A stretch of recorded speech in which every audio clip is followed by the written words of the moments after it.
স্বামী রাজ নাকি সহ অভিনেতা দেব, রাজনীতিক হিসেবে কাকে বেশি নম্বর দিলেন শুভশ্রী? অভিনেত্রী শুভশ্রী গঙ্গোপাধ্যায় ও পরিচালক রাজ চক্রবর্তী বাস্তব জীবনের জনপ্রিয় দম্পতি। অন্যদিকে পর্দায় দেব শুভশ্রীর জুটি বরাবরই দর্শকদের প্রিয়। একজন স্বামী, আরেকজন সহ অভিনেতা, দুজনেই এখন রাজনৈতিক জগতের প্রতিষ্ঠিত নাম।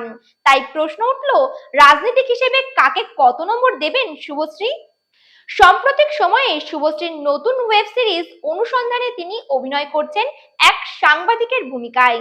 সেই প্রমোশনেই তাকে জিজ্ঞাসা করা হয় ব্যারাকপুরের বিধায়ক রাজ চক্রবর্তী ও ঘাটালের সাংসদ দেব, এই দুই রাজনীতিককে 10-এ কত নম্বর দেবেন?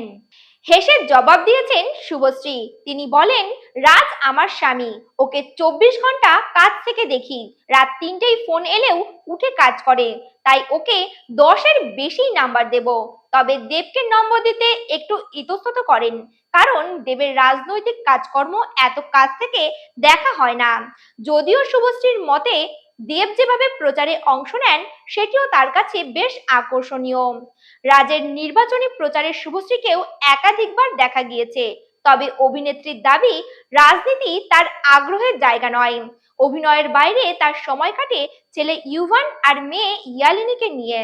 তাই রাজনীতির মঞ্চে শুভশ্রীকে দেখা যাবে এমন সম্ভাবনা আপাতত কমই। দেখছিলেন cine plus, presenting by KB production house. নমস্কার।